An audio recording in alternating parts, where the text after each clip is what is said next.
webinaire. Donc, on en aura un deuxième pour information le 22 avril sur la note que nous avons rédigée sur l'AMO, l'assistance à maîtrise d'ouvrage. Donc, je vous souhaite déjà bienvenue pour ceux qui arrivent. Aujourd'hui, la thématique surélévation à Paris, où en est-on avec un point sur la faisabilité architecturale et un point administratif par Alexandre Reynaud, architecte voyer de la ville de Paris.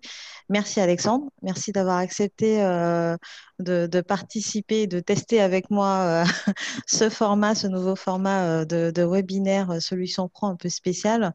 N'hésitez pas à la fin également à nous dire ce que vous en avez pensé de ce format. On est ensemble pour 45 minutes à 1 heure grand maximum. Vous avez la possibilité de poser des questions. Donc n'hésitez pas au fil de l'eau, je vais les recenser et on les posera à la fin. On aura bien 10-15 minutes d'échange afin que Alexandre puisse répondre au mieux à l'ensemble de vos questions. Donc, normalement, ça se présente soit en bas de votre écran, c'est écrit Q et R, ou lorsque vous cliquez directement sur votre profil, vous avez la possibilité de poser des questions. Donc, on va tenter de répondre à l'ensemble de vos interrogations. Donc, bienvenue une fois de plus à à ceux qui arrivent. Et sans plus tarder, Alexandre, je te laisse la main, te présenter et puis dérouler tes slides. Ok, merci. Bonjour à tous.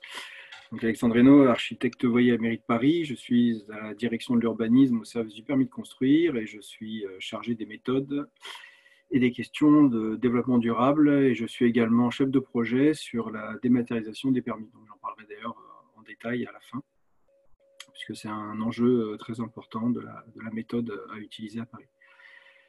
Alors, donc on va dérouler le slide. Alors, vous pouvez également me poser des questions pendant mon intervention. Je les vois là, donc comme j'ai deux écrans, donc je pourrais m'interrompre si vous le souhaitez, un peu comme on fait en live. Donc, n'hésitez pas à me dire s'il y a le moins de soucis. Alors, ça va se faire en 4 parties. Je vais vous présenter d'abord, alors peut-être que pas mal de gens les connaissent. Je connais quelques personnes là dans la liste. Donc, on va d'abord regarder les règles de hauteur et d'aspect du PLU, qui sont les. J'ai vraiment centré ma présentation sur la question de la surélévation. Évidemment, ce n'est pas exhaustif.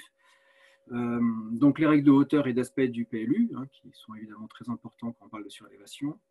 Je ferai un petit focus sur les dispositifs de déréglementation qui, justement, permettent de favoriser ces surélévations. Ensuite, la question de la faisabilité, donc c'est évidemment important et même décisif. Tout doit se faire avant. La démarche d'urbanisme, ça doit être une formalité administrative. Donc pour ça, il faut voir tout en amont le plus possible. Alors c'est compliqué, il y a beaucoup d'acteurs. Je vais faire un petit focus sur quelques acteurs. Et puis enfin, je finirai pour présenter la dématérialisation des autorisations d'urbanisme et comment ça se passe. Alors, au niveau des règles du PLU sur les hauteurs, en fait, il y a 3 grands principes sur les hauteurs. Vous avez d'abord des règles de volumétrie. Donc vous avez des gabarits, soit généraux, soit particuliers, on le verra.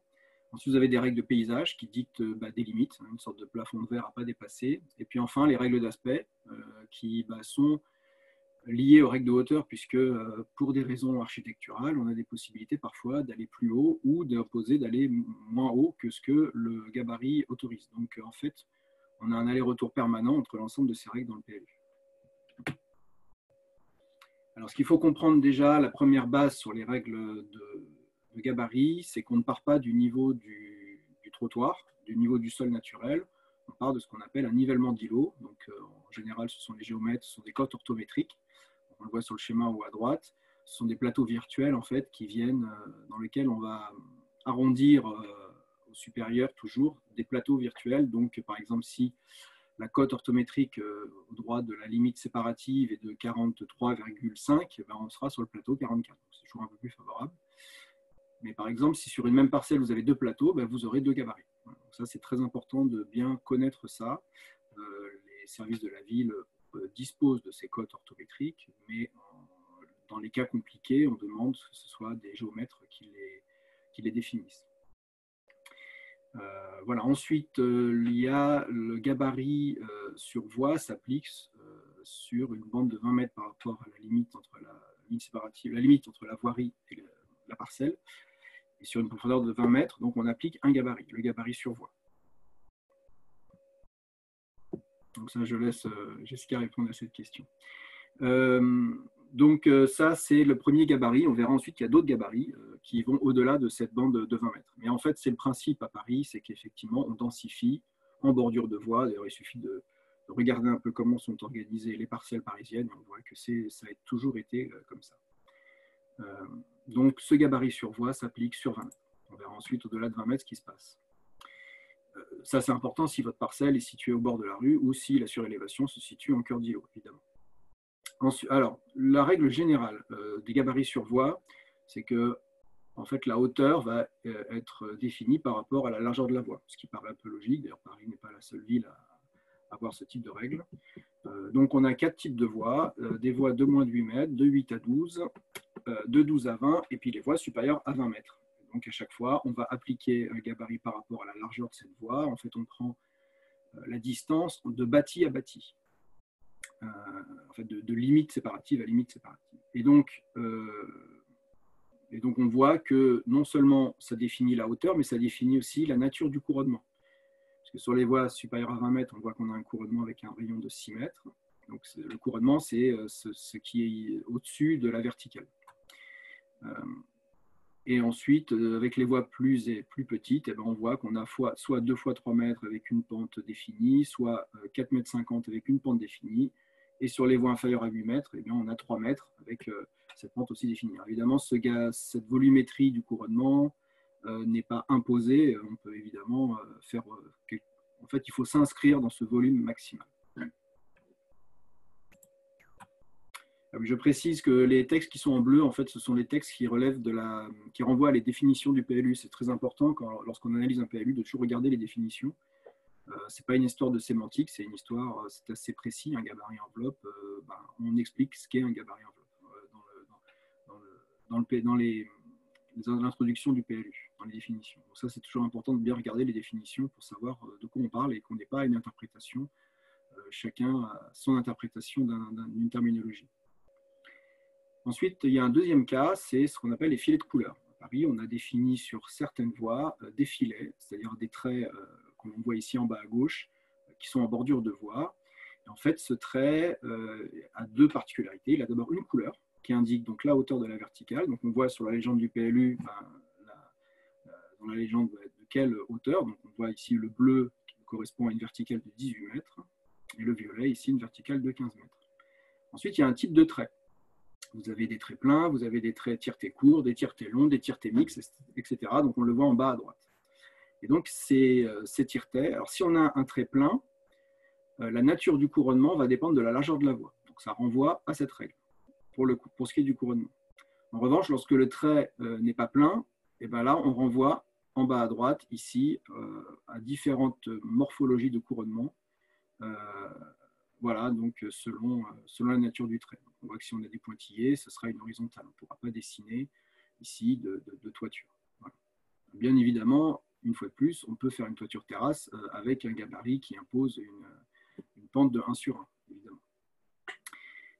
Donc voilà, ça c'est très important. Donc, lorsqu'on a ces filets de couleur, donc, ça veut dire qu'on impose une hauteur particulière. En fait, ces règles sont tout simplement des règles de morphologie et des règles de morphologie urbaine, c'est-à-dire que lorsque le législateur, donc la ville, a décidé de mettre un filet à cet endroit, c'est qu'on a estimé que, par exemple, c'est pour préserver une séquence basse ou pour préserver certaines particularités morphologiques du quartier. Donc ça, il arrive que ce soit quelques séquences. Vous avez des filets très contraignants, les filets kaki, les filets verts, qui veulent en général marquer, par exemple, des quartiers faubouriens où on veut conserver des parcelles d'angle assez basses, etc., etc. Donc ça, c'est vraiment des composantes importantes qui relèvent vraiment de l'histoire de Paris, de son intérêt patrimonial, et les perspectives, les morphologies urbaines en font partie. Voilà. Même si le bâtiment ne paraît pas avoir un caractère de grande qualité patrimoniale, sa hauteur, sa morphologie peut être considérée comme quelque chose qui mérite d'être conservé. Donc ça, c'est très important aussi d'avoir en tête. Alors, ensuite, vous avez des gabarits enveloppes en limite séparative.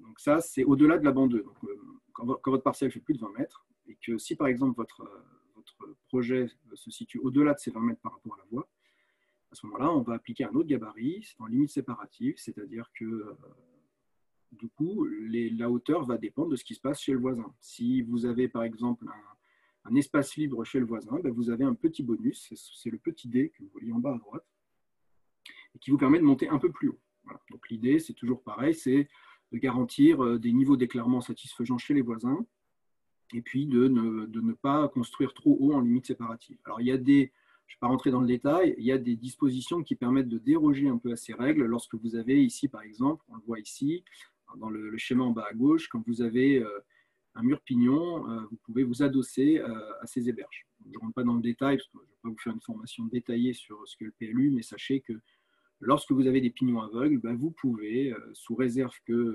l'autre gabarit perpendiculaire soit respecté, vous pouvez monter plus haut et vous adosser à ces pignons. Donc voilà le principe en limite séparative.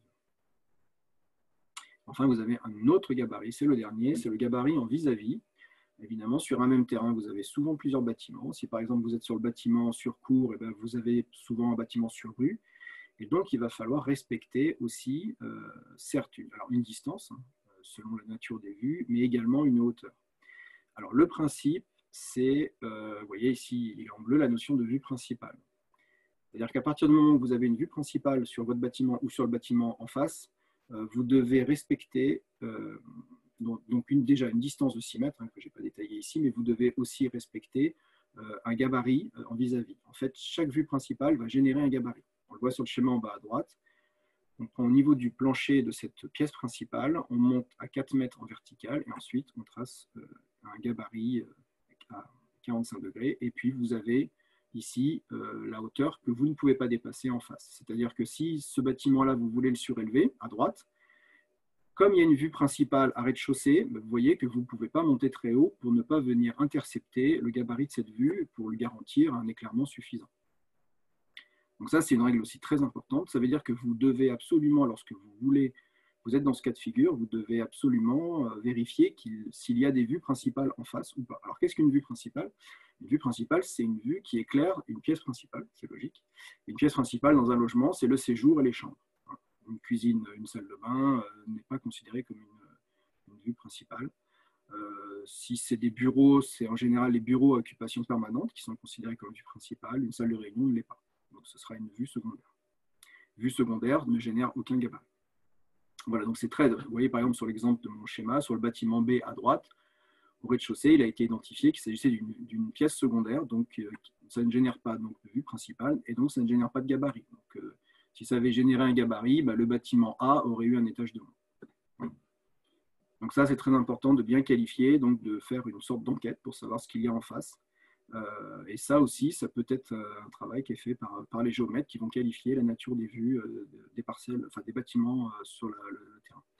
Ça peut concerner aussi les vues chez le voisin. Même si normalement une vue chez le voisin ne génère pas ce type de gabarit, il n'empêche que lorsque vous venez rajouter un volume qui va venir diminuer son éclairement, ça peut être considéré comme porter atteinte aux conditions d'habitabilité.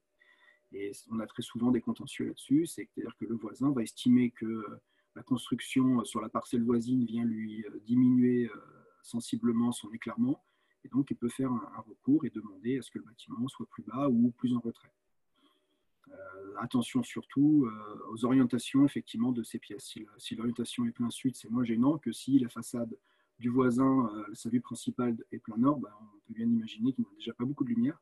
Et donc, il faut faire très attention à ça. C'est ce qu'on appelle le porter atteinte, et ça, c'est un jugement au cas par cas qui n'est pas écrit, c'est juste une appréciation qu'on va faire et qui peut être faite d'ailleurs en cas de contentieux par un juge. Voilà, donc vraiment un des conseils que je vous donne en faisabilité, c'est toujours bien identifier ce qu'on peut appeler un peu les hostiles potentiels. Voilà, c'est les gens qui vont éventuellement pouvoir rejeter, ne pas être tout à fait d'accord avec un projet de surélévation, surtout quand c'est en cœur d'îlot. Voilà, c'est souvent des situations très sensibles. On a souvent des cours assez petites à Paris et donc l'éclairement est un sujet très sensible. Alors, ce qui est important, c'est que, en fait, quand on regarde un peu le paysage parisien et les immeubles et les façades, on arrive souvent, selon la morphologie du bâtiment, selon son dessin, son alignement, on arrive souvent à identifier finalement de quel règlement il est issu, puisque l'évolution des gabarits dépend directement des évolutions des règlements. Donc, vous avez, alors ça, c'est un document d'une étude de la PUR, de l'Agence parisienne d'urbanisme, et on voit que, vous voyez par exemple, dans le règlement de 1967, on avait un retrait d'alignement qui était imposé sur les voies larges, et c'est pour ça qu'on a parfois des retraits d'alignement des bâtiments des années 70, c'est que l'idée était d'élargir les voies, donc ça se traduit effectivement par... Et on a des gabarits aussi très très favorables dans ces années-là, on construisait beaucoup plus haut qu'aujourd'hui. Donc le PLU de 2006, on voit qu'on a des hauteurs moyennes dans les grandes voies de 29 mètres au plus haut, alors qu'avant on pouvait monter à plus de 30 mètres. Donc voilà, c'est vrai qu'à chaque changement de mandature, il est possible que ces règlements puissent évoluer.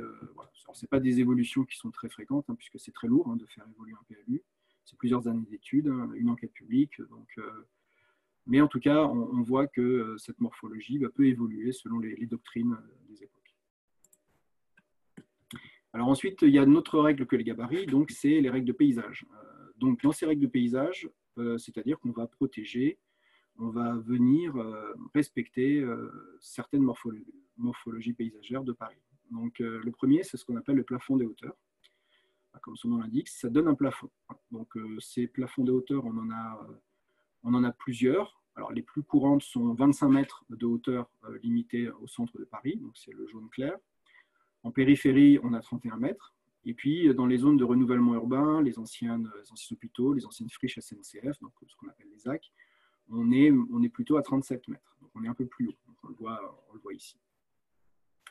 Après, il y a des exceptions. Vous avez, par exemple, dans l'ancien village Charonne, ici, à droite, pas loin du Père-Lachaise, vous avez un plafond à 18 mètres. Donc, ça, c'est vraiment qu'on a estimé qu'il fallait absolument garder cette morphologie faubourienne. Donc, vous avez des petits plafonds locaux. Donc, ça, c'est très important. Parce qu'évidemment, entre un gabarit qui vous autorise par rapport à la largeur de la voie à monter à 25 mètres, si vous êtes sur un plafond à 18 mètres, c'est bien sûr le plus contraignant qui va s'appliquer. Donc vous ne pourrez pas bénéficier du gabarit sur voie, c'est le plafond qui s'impose. Alors il y a aussi à Paris, vous savez sans doute, il y a 2 PSFV, des plans de sauvegarde mise en valeur qui s'appellent maintenant des sites remarquables. Donc celui du Marais, celui du 7e, qui, eux, renvoient à des règles spécifiques à la parcelle. C'est pour ça que sur la carte, elles sont en blanc, puisque chaque parcelle va avoir sa règle particulière. Donc c'est un règlement particulier qui est annexé au PLU, qui est intégré au PLU, mais ce n'est pas tout à fait la même logique. Ensuite, la deuxième règle de protection du paysage, c'est ce qu'on appelle les fuseaux de protection. Les fuseaux sont en fait le maintien, la protection des perspectives urbaines liées aux monuments historiques. Ici, la place... l'Arc de Triomphe, vous voyez qu'ici, on a des fuseaux qui, en fait, viennent limiter les hauteurs des constructions qui sont dans ces axes de vue, ces cônes de vue, et qui permettent d'éviter de venir masquer les perspectives et de porter atteinte à ces perspectives monumentales. Voilà. Donc, elles viennent également, si elles sont plus contraignantes que le gabarit et que le plafond des hauteurs, évidemment, elles s'appliquent. C'est toujours le plus contraignant qui s'applique. Ensuite, on aborde les règles d'aspect qui sont très importantes, évidemment. Alors, j'ai une question. Est-ce que les règles de hauteur sont applicables pour les immeubles qui ne donnent pas sur rue? Oui, bien sûr. Les plafonds des hauteurs et les fuseaux de protection s'appliquent à tous les bâtiments, qu'ils soient sur rue ou pas. En revanche, comme je l'ai dit tout à l'heure, sur rue, c'est la bande des 20 mètres et au-delà, c'est les règles de vis-à-vis ou de limites séparatives. Donc, les règles d'aspect, l'article 11. Donc, l'aspect extérieur des constructions et aménagements de leurs abords, protection des immeubles et éléments de paysage. C'est important, ces éléments de paysage et ces aspects justement volumétriques. Donc, c'est un article, effectivement, c'est le seul article qui ne régit pas à des règles mathématiques très strictes. C'est une appréciation. C'est d'ailleurs pour ça que moi, je pense qu'il est indispensable d'avoir que des architectes soient dans les services instructeurs. Vous avez sans doute, je ne sais pas s'il y a beaucoup d'architectes parmi vous, mais c'est vrai que quand vous êtes confronté à des services instructeurs dans lesquels il n'y a pas d'architecte, c'est parfois un peu difficile le dialogue, puisqu'on ne partage pas forcément toujours la même lecture et la même culture, ce qui est pas toujours évident lorsque certains projets ont des enjeux justement particulièrement importants au niveau paysage urbain. Évidemment, il y a l'architecte des bâtiments de France, mais il n'est pas consulté partout. De toute façon, j'y reviendrai tout à l'heure sur le rôle de l'architecte des bâtiments de France. Donc, on peut refuser en fait un projet si on estime que par son volume, son aspect, son rythme, sa coloration, il porte atteinte au caractère des lieux ou à l'intérêt des lieux avoisinants, au site, au paysage. Donc, on peut très bien, dans l'absolu, refuser un projet si on estime que la hauteur visée par le projet n'est pas compatible avec le paysage urbain du quartier. Donc, évidemment, on le justifie toujours. Il ne s'agit pas de dire j'aime pas, donc je vous le refuse. Évidemment, tout ça est justifié. L'article 11 est très détaillé. Il explique beaucoup les choses quand même, donc il est assez pédagogique.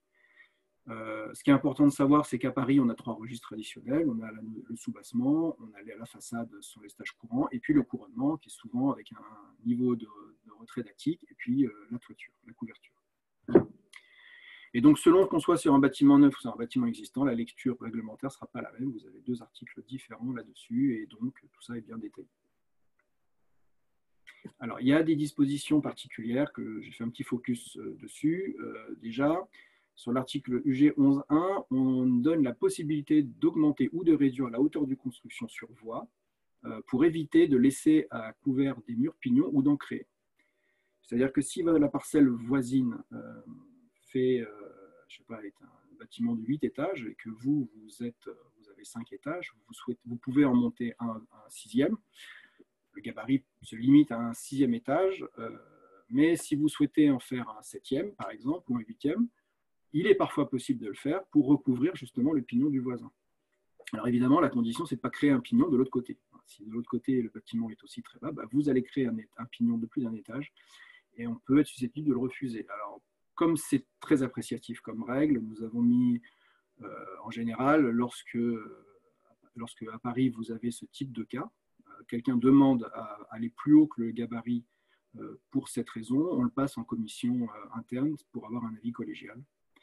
Donc c'est une commission que je prépare d'ailleurs, pour avoir une présentation identique et puis d'avoir un avis collégial de toutes les circonscriptions territoriales et puis du responsable du service pour éviter que chacun ait son appréciation, chaque instructeur ait une appréciation différente. On peut même vous obliger à aller plus bas que le gabarit. Si le gabarit vous autorise 29 mètres, mais qu'à côté vous avez des parcelles très basses et que le fait de faire un bâtiment de 29 mètres, vous allez créer un bâtiment avec des pignons assez importants et donc on est susceptible, si on le juge nécessaire, de vous imposer de descendre plus bas. Donc ça, c'est cet article qui est quand même un article, je dirais, à double tranchant. Évidemment, c'est toujours pareil. Les choses ne se font jamais d'une façon abrupte, c'est toujours un dialogue et puis un échange et on essaie de faire avancer les projets de préférence avant le dépôt, mais y compris après le dépôt. Ensuite, sur les constructions existantes, parce que évidemment une surélévation concerne les constructions existantes, il y a un article qui traite du couronnement et on explique que les travaux doivent chercher à restituer l'aspect d'origine ou à améliorer la volumétrie de la partie supérieure des constructions. L'adjonction de volume bâti ne peut être autorisée que s'il s'intègre de façon harmonieuse dans la composition d'ensemble. Toujours pareil, qu'est-ce qu'une intégration harmonieuse? Tout ça fait partie d'un argumentaire. Déjà d'un argumentaire qui doit venir du porteur de projet, de l'architecte qui promeut le projet. Donc, ça veut dire que dans le projet, on ne peut pas non plus arriver juste avec un discours qui consiste à expliquer en quoi consiste le projet. Il faut aussi avoir une analyse par rapport au contexte environnant, contexte urbain, qu'est-ce qu'il y a autour, quelle est la morphologie de ce quartier, comment ça s'articule, est-ce qu'il y a une unité de toiture au niveau des matériaux, des volumétries ou pas. Voilà. Donc, tout ça, c'est très important dans la façon dont nous, on va analyser ce projet. Donc, c'est important que vous apportiez ces éléments dans vos projets, dans vos études, pour que nous, on puisse l'analyser correctement.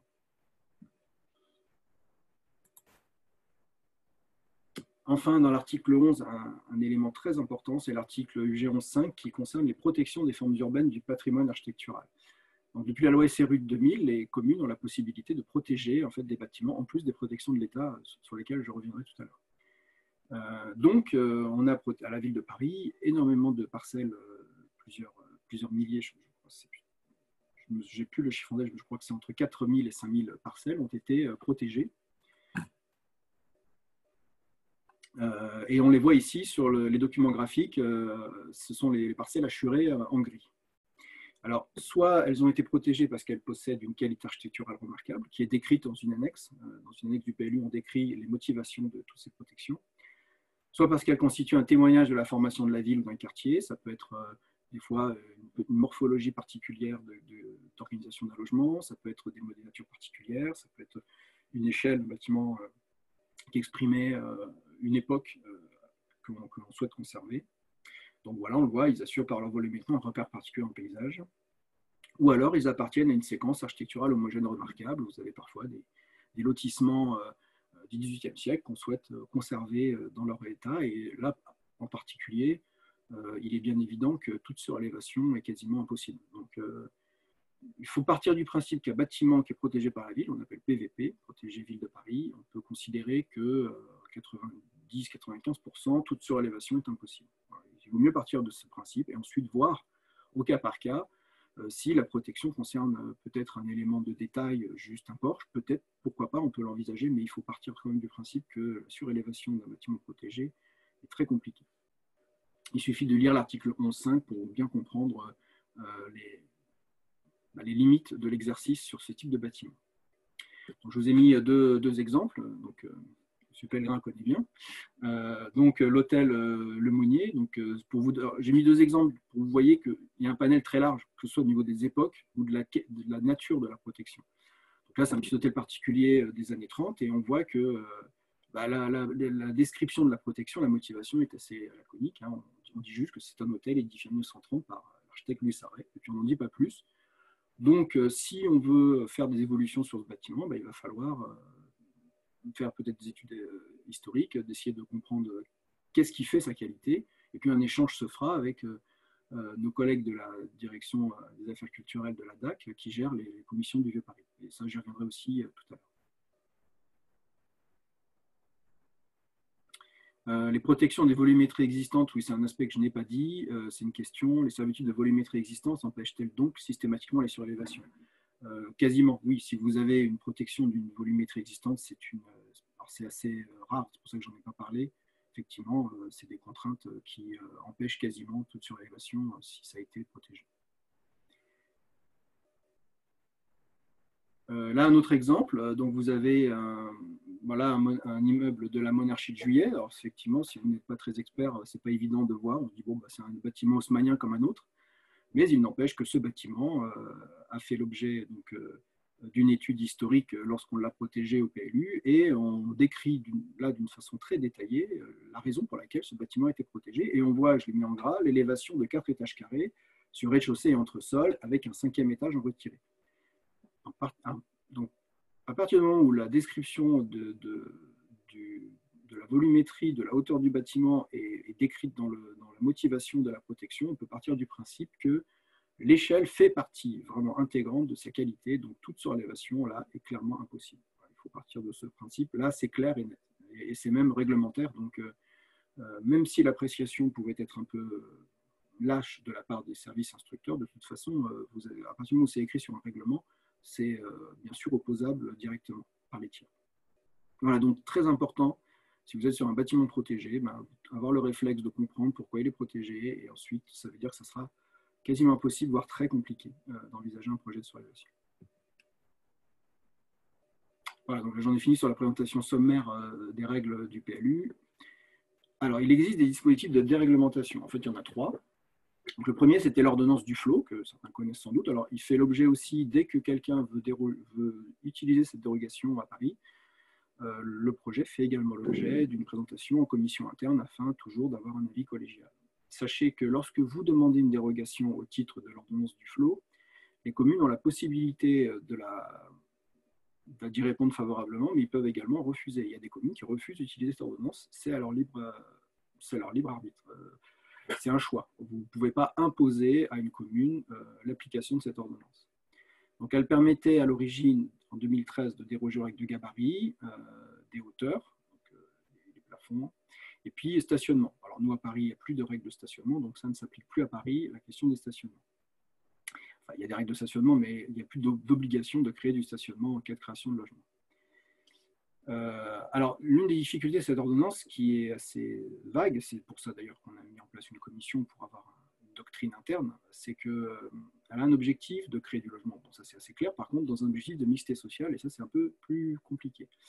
À Paris, dans le PLU, on a déjà des règles de mixité sociale. On a des zones de déficit en logement social et des zones où on va encourager la mixité habitat, emploi. Donc, nous, la doctrine à Paris, c'est qu'on, déjà, la première chose, c'est à partir du moment où on a déjà des règles de mixité sociale, si vous êtes en zone de déficit en logement social, eh ben, on vous imposera, pour utiliser l'ordonnance du flot, de prévoir du logement social. C'est tout simple.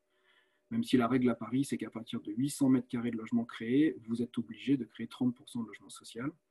Mais en cas de demande d'utiliser l'ordonnance du flot pour déroger aux règles de gabarit, on peut vous imposer cette mixité, même si vous faites moins de 800 mètres carrés. Donc ça, tout ça, c'est à vous de l'argumenter. Ensuite, l'autre condition qui n'est pas des moindres, c'est que vous ne pouvez pas dépasser la hauteur d'une construction contiguë. En fait, on ne peut appliquer cette dérogation que lorsque vous avez en mitoyenneté de parcelles un bâtiment plus haut. Donc vous allez profiter de sa hauteur pour aller plus haut que le gabarit. Donc on le voit sur le schéma à droite. Cette hauteur, elle est prise au faîtage. Si vous avez une toiture bâtière, eh ben, on va prendre la hauteur du faîtage et vous disposez ensuite de cette hauteur pour profiter. Alors évidemment, c'est au centimètre près, donc il faut souvent un relevé des berges précis par géomètre. Et enfin, la dernière condition, qui est de toute façon une condition qui est déjà dans notre PLU et qui est dans tous les PLU, c'est que ça s'intègre évidemment harmonieusement dans le milieu environnant, et c'est du cas par cas. Ce n'est pas parce que l'un a disposé de cette ordonnance que le voisin le fera également. Voilà. Donc c'est à chaque fois du cas par cas, et là finalement on est dans les clous habituels de notre instruction et de notre article 11. Alors souvent, on nous demande d'utiliser du flow, et puis finalement on se rend compte que pour des raisons mixtes sociales c'est compliqué. Et en fait, il est parfois possible d'utiliser l'article 11.1, puisque l'article 11.1 qui permettait de couvrir les pignons, on voit bien qu'on retrouve un peu cette idée. À la différence près que si vous avez une toiture bâtière à côté, évidemment, là, vous allez créer un effet de pignon, donc ça sera un peu plus délicat. Mais c'est quand même deux règles qui, c'est parfois l'un, parfois l'autre. Ensuite, vous avez une deuxième loi, c'était la loi Allure de 2014, qui, cette fois, a dérogé aux règles de densité. Évidemment, la densité était un énorme frein aux surélévations, puisque à Paris, vous aviez ce qu'on appelle un COS, le coefficient d'occupation des sols, qui était de 3, c'est-à-dire que sur une parcelle de 100 mètres carrés, vous ne pouviez pas construire plus de 300 mètres carrés de surface. Et donc, c'était très contraignant, surtout sur les notions de dents creuses. Vous avez souvent dans Paris des petits bâtiments de 1 ou 2 étages, alors qu'autour, vous avez des bâtiments de 6-7 étages. Le COS était une des raisons pour lesquelles ces petites parcelles ne pouvaient pas muter. Alors, il y avait aussi souvent les questions aussi de gabarit en limite séparative ou en vis-à-vis. Mais c'est vrai que cette libération du COS a permis de libérer quelques faisabilités de projet.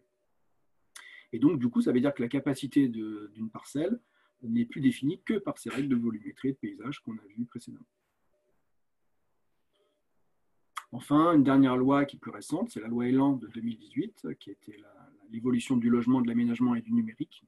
Dans cette loi, ils ont rajouté aussi une règle, encore une fois, comme du flow, un peu floue quand même, difficile à instruire, qui est qu'on peut majorer de 30% maximum le gabarit existant d'une construction si ça permet de créer des logements. Donc ça veut dire que ça rentre dans le cadre d'une réorganisation, de restructuration, voire une transformation d'un bâtiment de bureau en logement. Donc ça permet de pouvoir gagner 30% en gabarit. Toujours la condition, c'est toujours la bonne intégration architecturale, ça c'est une constante. Et puis, il explique aussi dans la loi qu'une mixité d'usage peut être prévue si la destination habitation est dominante. Alors, on a eu très peu de cas pour l'instant, mais c'est vrai que ce soit du flow ou élan, ce sont quand même des dispositions assez floues, et dans certains cas, c'est vrai que c'est pas toujours évident de les aborder, mais en tout cas, nous, à Paris, on est évidemment, comme l'un des objectifs municipaux, c'est de créer du logement, donc bien évidemment, on est très favorable à l'utilisation de ces dispositions dérogatives, sous réserve, évidemment, d'une bonne intégration ou du respect des conditions.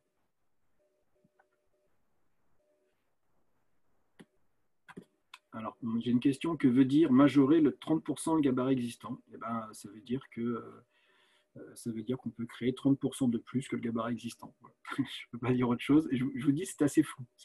Effectivement, c'est logique que vous posiez ces questions, on se les pose aussi.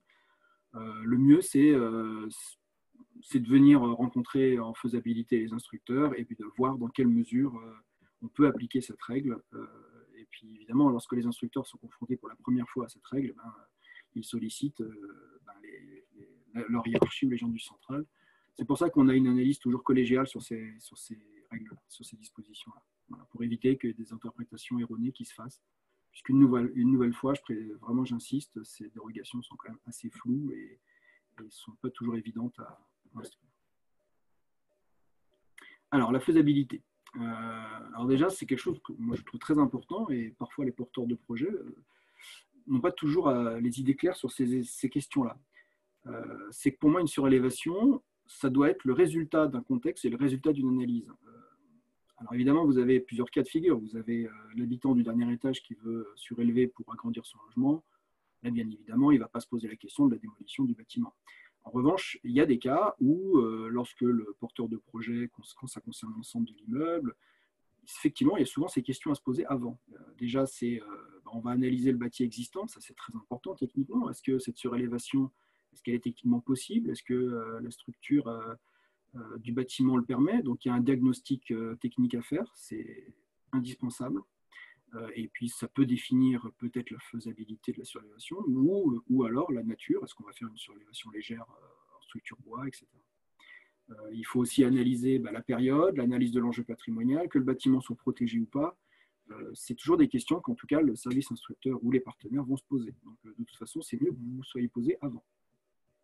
Et puis après, du coup, la conséquence de toute cette analyse, c'est est-ce que je conserve, est-ce que je transforme, est-ce que je surélève, est-ce que je démolis, je reconstruis. Donc tout ça, ce n'est pas toujours des questions évidentes. La réponse n'est pas toujours évidente. Ce n'est pas parce que vous n'êtes pas posé la question que le service instructeur, lui, ne se le posera pas, ou l'architecte des bâtiments de France. Ensuite, à Paris, vous avez la chance d'avoir quand même au niveau informatique, on est quand même assez avancé et on peut tout consulter sur paris.fr, on peut consulter le PLU, même les anciens PLU si on veut comparer. On a une cartographie assez très riche, très détaillée avec l'ensemble des couches du PLU et vous avez aussi des renseignements d'urbanisme qui vous permettent d'interroger les règles qui s'appliquent à une parcelle. Donc ça c'est gratuit, c'est instantané, ça se fait en 30 secondes, il suffit de donner l'adresse et ça vous sort le règlement.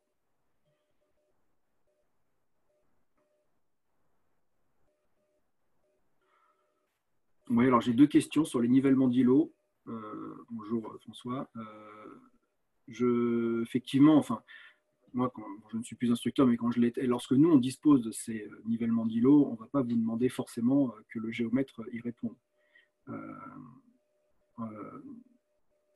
En revanche, donc si on l'a, par contre, c'est vrai que le géomètre, le nivellement d'îlot d'un géomètre va être indispensable pour des cas très particuliers. Vous avez parfois des cas très particuliers sur ces questions-là, et là, il vaut mieux avoir un nivellement d'îlot par géomètre lorsque vous êtes sur des impasses, lorsqu'on est au bord du périphérique, lorsqu'on a plusieurs. Il y a des cas très, très particuliers, mais sur les cas les plus généraux sur rue, moi je trouve ça excessif de vous demander un relevé de géomètre pour un nivellement d'îlot, puisqu'on le dispose. Donc, voilà, je ne sais pas comment ça se passe avec les instructeurs, mais normalement, on ne va pas vous le demander systématiquement, c'est vraiment lorsqu'il y a un doute. Tu voulais intervenir, Jessica? Non? Okay. Voilà. Alors, les acteurs de l'instruction. Bien évidemment, nous, toutes les autorisations d'urbanisme sont instruites à Paris à la direction de l'urbanisme. Donc, c'est au bâtiment qui est Avenue de France, en face de la grande bibliothèque. Alors, vous avez donc le site sur paris.fr, la rubrique urbanisme, qui est du coup maintenant un peu caché, puisqu'il faut aller dans service urbanisme tout en bout, parce que c'est le U. Donc, vous avez pas mal de pages dédiées, et notamment une page sur les informations sur les demandes, où vous avez tout un tas d'informations utiles. Vous avez aussi un lien pour prendre rendez-vous avec les instructeurs pour avoir une étude de faisabilité, sachant que les délais d'attente pour ces rendez-vous sont très variables d'un arrondissement à l'autre. On n'a pas des plans de charge homogènes selon les arrondissements, c'est assez logique. Et puis on n'a pas des plans de charge d'ailleurs que l'on maîtrise, puisque le plan de charge dépend des demandes d'autorisation déposées. Donc c'est vrai que certains arrondissements, il y a beaucoup d'attentes. On essaie de travailler à diminuer cette attente sur certains arrondissements un peu sensibles.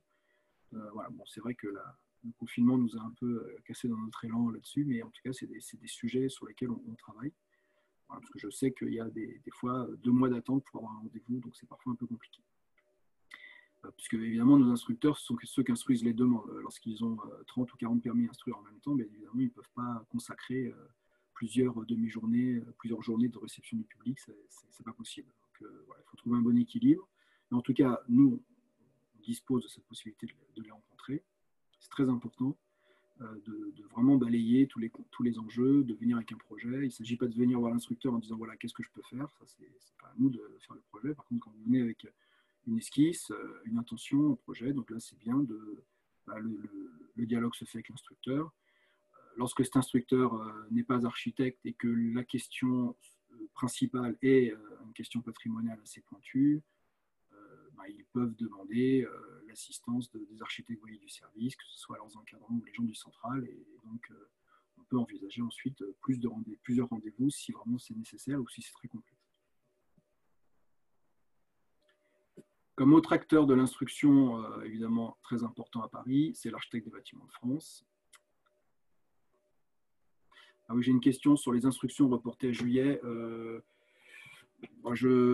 Je peux y répondre maintenant, parce que je voulais en parler sur la démat. Effectivement, il y a eu une ordonnance qui a été faite par le ministère, puisque à cause du confinement, bien évidemment, beaucoup de services instructeurs ne sont pas en mesure d'instruire les dossiers. Évidemment, ça crée une incompréhension importante de ce qui est légitime de la part des maîtres d'ouvrage et des architectes, puisqu'ils ont du mal à comprendre pourquoi on ne peut pas télétravailler un permis. Un permis qui est déposé en papier, en 15 exemplaires, avec des consultations papier à faire aux services partenaires, les ABF, la préfecture de police, les services de l'assainissement, le RDF, etc., etc. Donc il y a beaucoup de consultations potentielles. On peut avoir des fois 10 à 15 consultations sur un permis. Tout ça se fait en papier et on ne peut pas improviser une instruction numérique. Déjà, il faut numériser les plans. Alors, vous pouvez envoyer vos plans par mail, certes, mais il faut bien comprendre que les pièces déposées, on doit pouvoir prouver juridiquement ce sont bien les pièces déposées et pas avoir le dépôt, enfin, l'instruction d'un permis est régie par le code de l'urbanisme et est très cadré au niveau juridique. Donc, c'est difficile d'instruire sur un coin de table, si je puis me permettre. Donc c'est pour ça que continuer l'instruction avec le confinement, pour la grande majorité des services instructeurs, c'est tout simplement impossible. Par contre, à Paris, c'est possible, puisque nous, on a mis en place la dématérialisation depuis 1 an, et je vais en parler tout à l'heure. Donc nous, à Paris, on continue les instructions. Lorsque, évidemment, on vous demande de déposer pendant le confinement en démat, puisqu'on a le portail. J'y viendrai tout à l'heure. Par contre, les dépôts papier, c'est très compliqué pour nous. Ça veut dire qu'il faut que des agents se rendent au travail pour numériser les plans qui sont déposés en papier, pour les enregistrer. Donc, c'est très compliqué. On essaie de le faire autant que possible. J'y vais de temps en temps pour aider mes collègues à enregistrer. On n'est que quelques-uns, mais c'est vraiment compliqué. Donc, les autres services instructeurs sont quasiment dans la possibilité. Je sais que certains essayent autant que possible dans certaines communes. Donc, voilà, c'est vrai que c'est compliqué. Donc je reviens à l'ABF. Alors il est consulté pour plusieurs raisons. Le premier, c'est que votre projet est situé en site inscrit ou classé. Ça, ce sont des protections de l'État. À Paris, à peu près 80% du territoire est en site inscrit. Les sites classés, ce sont les bois, des sites remarquables, le champ de Mars, etc. Donc ça, vous le savez aussi, si vous êtes en site classé ou pas, il suffit d'interroger les renseignements d'urbanisme que j'ai évoqués tout à l'heure. Ensuite, il va être interrogé lorsque on est dans le périmètre de 500 mètres d'un monument historique, qu'il soit classé ou inscrit, puisqu'il y a des types de protection des monuments historiques. Vous avez les monuments classés, les monuments inscrits. D'ailleurs, en aparté, sachez que si vous intervenez sur un bâtiment classé monument historique, ce ne sera pas une instruction Ville de Paris, mais une instruction directement par la DRAC, la Direction générale des affaires culturelles du ministère de la Culture. Ensuite, si vous êtes en site patrimonial remarquable, donc les PSMV du Marais ou du 7e, ou si les projets portent sur un bâtiment inscrit monument historique. Alors, il y a donc ça, c'est les cas où on le consulte. Donc, en fait, à Paris, c'est une grande majorité de cas. Sachez que par an, on consulte les ABF à peu près 11 000 fois par an sur 11 000 dossiers, et on instruit à Paris à peu près 14 000 dossiers par an. c'est à peu près 1500 permis de construire et le reste sont déclarations préalables. Et puis, évidemment, très moindre permis d'aménager, permis de démolir. Alors, son avis est consultatif ou conforme. En gros, si son avis est juste consultatif, l'administration peut ne pas tenir compte de son avis. Si l'ABF refuse le projet, la ville peut, la commune, le service instructeur, on peut malgré tout autoriser la demande ou pas, ou alors la refuser, ou bien reprendre ses motifs comme des prescriptions. En revanche, si son avis est conforme, en cas de refus ou en cas d'avis favorable avec réserve, ce refus ou ces réserves s'imposent à la ville. Alors, il est conforme lorsqu'il est dans le champ de visibilité d'un monument historique directement, ou alors si vous prévoyez des démolitions en site inscrit. Et puis là, en fait, dans ces cas-là, on touche aussi à la question du caractère tacite ou pas de l'autorisation. Lorsque vous avez déposé une demande, si l'administration ne vous répond pas, la majorité des cas, ça vaut accord implicite. Par contre, s'il y a un avis défavorable conforme de l'ABF ou un avis favorable avec prescription, en fait, le projet vaut refus implicite si nous ne répond pas. De toute façon, l'ABF est tenu de vous envoyer son avis lorsqu'il est conforme avec un avis défavorable ou un avis favorable à prescription, il l'envoie directement au demandeur. J'ai une question, est-ce qu'il peut intervenir dans les fuseaux de protection? Oui, bien sûr, les fuseaux de protection sont des règles de la ville. Et lui, de toute façon, il est garant de la protection des monuments historiques. Donc, en fait, il ne va pas respecter la règle mathématique des plateaux du fuseau de protection avec les hauteurs définies. Par contre, lui, il va avoir un avis beaucoup plus contextuel sur est-ce qu'il estime, il va argumenter, est-ce qu'il estime que votre projet vient nuire au caractère du monument historique qui est dans le rayon et qui est même dans le champ de visibilité. Alors, on va répondre à l'ensemble des questions d'ici 5 minutes encore. Il nous reste encore 10 minutes, donc 5 minutes pour terminer. Après, on risque d'être coupé, malheureusement. Ok, donc voilà, donc ça c'est l'avis de l'ABF. Là, vous voyez sur cette carte l'ensemble des protections. Donc le site inscrit, c'est en jaune, est classé. Les bâtiments noirs sont tous les bâtiments protégés, et puis en orange, tous les rayons des 500 mètres. Donc vous voyez qu'on a très peu de zones blanches à Paris dans lesquelles on ne consultera pas l'ABF. Voilà, on les voit un peu en périphérie. Ensuite, comme acteur, vous avez la mairie d'arrondissement qui est consultée pour tous les permis de construire. Alors, il donne un avis d'opportunité. C'est la maire de Paris qui délivre. Donc, et le maire d'arrondissement est consulté. C'est le cas aussi à Lyon et Marseille. La commission de Paris est une instance très importante. Elle date quand même du fin du 19e. Son but est de conseiller la maire sur des questions d'archéologie, de patrimoine. Donc, elle est composée d'une cinquantaine de membres, des élus, des experts, des architectes, des historiens de l'art,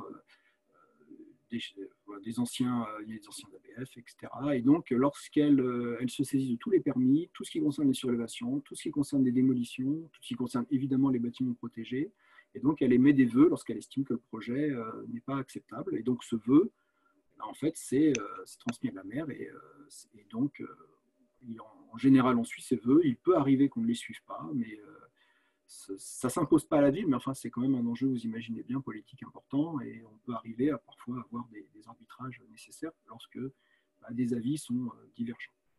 L'inspection générale des carrières, c'est très important aussi, puisque lorsque vous êtes en zone de gypse ou de poche de dissolution de gypse ou alors d'anciennes carrières, souvent, elle donne des prescriptions de renforcer les fondations, et ça, c'est très important. Et lorsqu'elle fait un avis défavorable, on refuse systématiquement les projets, donc pour des raisons évidemment de sécurité publique. Donc ça, c'est aussi important.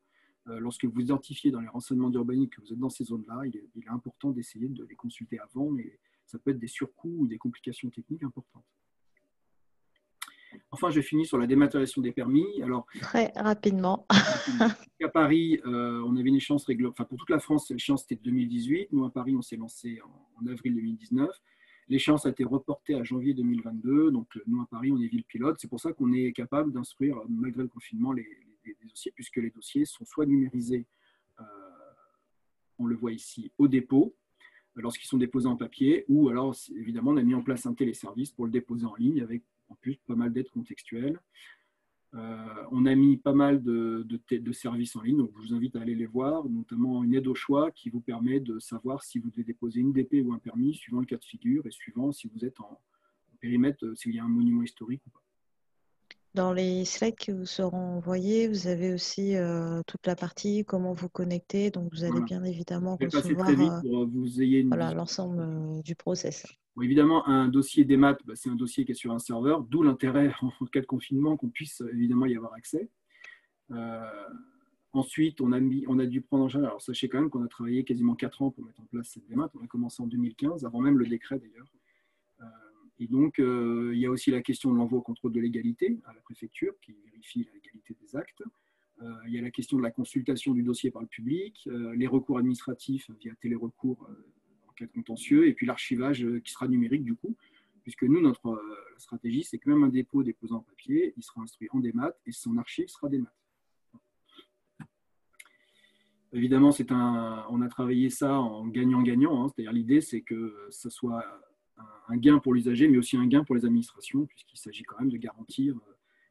En ce moment, on le voit bien que les services publics sont en première ligne, donc il est quand même important de mettre les services publics dans les meilleures conditions pour qu'on puisse au mieux répondre aux attentes du public. Donc ça, c'est très important d'avoir eu dans ce projet la double vision de répondre aux intérêts de tout le monde.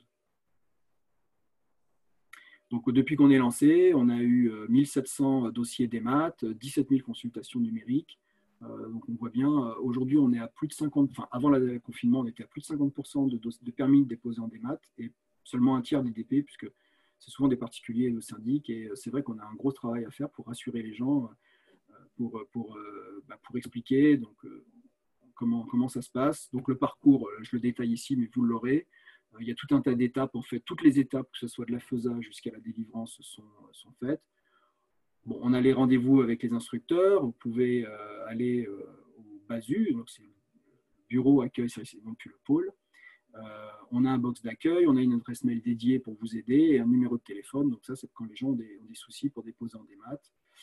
La particularité, c'est que pour éviter que vous disposiez d'un service de signature électronique pour qu'on puisse évidemment garantir que c'est bien vous, puisqu'avant, aujourd'hui, vous signez les CERFA et les plans, et ben, en numérique, ce qu'il faut, c'est se connecter, créer un compte Mon Paris et le certifier France Connect avec vos identités numériques officielles. Donc France Connect, c'est un dispositif de l'État. C'est-à-dire que la ville, ça je l'explique bien après, la ville ne dispose absolument pas de vos identifiants des impôts, de la Poste ou d'Amélie que vous utilisez pour certifier votre identité. Tout se fait sur le site de l'État. Vous le faites une fois, comme ça ça garantit votre identité et ça garantit la légalité juridique du dossier. Voilà. Après, il faut bien préparer son dossier, puisqu'on n'autorise pas des fichiers autres que PDF et de plus de 10 mégas. Voilà, donc là, on détaille tout le parcours rapidement. On va rajouter, alors les permis modificatifs ne peuvent pas être déposés pour l'instant, c'est en cours de développement. Et la signature électronique chez nous est en cours de développement, on continue de signer en papier pour l'instant. Voilà. L'État travaille également là-dessus pour l'ensemble des communes. Il faut qu'en janvier 2022, l'ensemble des services instructeurs de France puissent être prêts pour la démat. Donc c'est un énorme chantier. Et ensuite, en annexe, voilà, je détaille la création du compte et j'explique justement que la ville ne dispose pas de ces informations sensibles. Voilà. Voilà, j'en ai fini. Donc, on va, je ne sais pas combien de temps il nous reste pour répondre aux questions. 6 minutes. Alors, quels sont les arrondissements avec sauvegarde des couvertures existantes? Il n'y a pas vraiment d'arrondissement. Disons que les arrondissements centraux sont plus sensibles que les arrondissements périphériques. Mais c'est à chaque fois du cas par cas. Je peux vous dire, dans tel arrondissement, on sauvegarde et dans tel arrondissement, on ne sauvegarde pas. Pour les projets de logement, les 30% de logement social s'appliquent-ils aux surfaces de logement ou à l'ensemble du projet? En fait, c'est à la création. Ça, c'est bien décrit dans le PLU, c'est l'article 2. Si vous créez 800 mètres carrés, on vous impose les 30%. On ne prend pas en compte ce qu'il y avait en existant. Le UG11 me semble généraliste, qui génère des arrêtés disparates selon les instructeurs. Oui, en fait, c'est un arrondissement, c'est un article, interprétatif, évidemment. Donc nous, on essaie toujours d'argumenter au maximum. Sachez qu'on a 4 circonscriptions territoriales avec 4 chefs de circonscription et leurs adjoints qui ont la délégation de signature. Donc forcément, il peut arriver que parfois vous ayez des nuances. Ça, c'est humain et c'est pareil partout, c'est pareil chez les ABF. En revanche, sur les dossiers sensibles, sur les dossiers qui relèvent, qu'on a un peu signalés, qui concernent les logements sociaux, concernent les dérogations, en général, la signature, elle est centralisée. Donc, en tout cas, c'est notre objectif, c'est d'harmoniser au maximum les lectures de ces règlements. C'est pour ça qu'on a mis en place ces commissions que j'anime et que je prépare sur l'article 11.1, sur les dérogations, pour éviter justement ces côtés disparates. Sachez qu'à Paris aussi, on est quand même la seule service instructeur à qui où ce sont des agents de la ville qui ont la délégation de la maire et non pas ce ne sont pas les élus, puisque vu le volume, ça sera impossible. Dans certaines communes, vous allez devoir convaincre avant tout un élu, ce qui n'est pas forcément plus facile. Souvent, les demandes de pièces complémentaires sont demandées en papier. Ça dépend. Si vous avez déposé en démat, vous allez le déposer en démat initialement. Si vous avez déposé votre dossier en papier, vous allez déposer évidemment en papier vos pièces et nous, on va les numériser. Ou alors, vous pouvez les envoyer par mail à l'instructeur qui les transmet à notre cellule de numérisation qui va l'intégrer dans notre système, puisque nous, on ne veut pas que chacun nomme différemment les fichiers. On a beaucoup d'harmonisation à respecter. Que signifie étage carré et demi? Un étage carré, c'est lorsque vous n'avez pas de retrait, carré et demi. Voilà, là, c'est une question un peu pointue. Il faudrait voir un cas particulier, je vous avoue. Un étage carré, c'est un étage complet. C'est lorsqu'il n'y a pas de retrait ou lorsque vous n'avez pas de niveau de comble qui viennent diminuer en fait la hauteur de moins d'un 80 au droit du brisé. Voilà. Bon, là, c'est une question un peu pointue. Je n'ai pas le temps d'y répondre. Voilà, j'ai fini.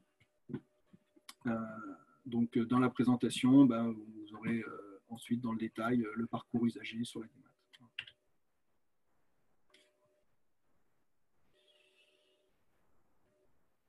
Voilà, donc je ne sais pas s'il y a d'autres questions. Merci François. J'espère que ça vous a été utile. En tout cas, c'est assez particulier, effectivement, de ne pas pouvoir vous voir et de répondre à vos questions. Mais bon. Voilà. La commission, en fait, si vous êtes la commission, elle est déjà, ça peut passer par moi, parce que c'est moi qui l'anime et qui prépare les dossiers, mais en tout cas, c'est chaque circonscription et chaque instructeur peut participer à cette commission. Donc, de toute façon, votre contact, c'est toujours l'instructeur ou son encadrant. Voilà. Moi, je ne me substitue jamais au service instructeur. On est là pour les accompagner, mais pas pour travailler à leur place ou pour les contredire.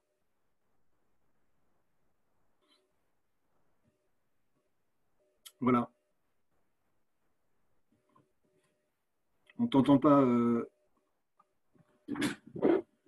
C'est bon, merci. Voilà. Merci Alexandre. Merci à tous d'avoir participé à ce premier webinaire. Comme je vous l'ai indiqué, donc l'ensemble, donc la présentation vous sera envoyée d'ici 30 minutes par mail. N'hésitez pas à nous faire des retours si vous avez également des sujets que vous souhaitez que l'on aborde lors des prochains Solutions Pro sur ce même format, 1 heure grand maximum. Prochain rendez-vous le 22 avril à 11 h, pareil via Zoom. 24 heures avant, on sera envoyé les présentations, en tout cas le lien pour rejoindre ce webinaire. Donc, merci encore une fois de plus, Alexandre, pour ton intervention. Merci à tous d'avoir participé. Je vous dis à bientôt. Bonne journée, bon courage. Merci à tous. Au revoir.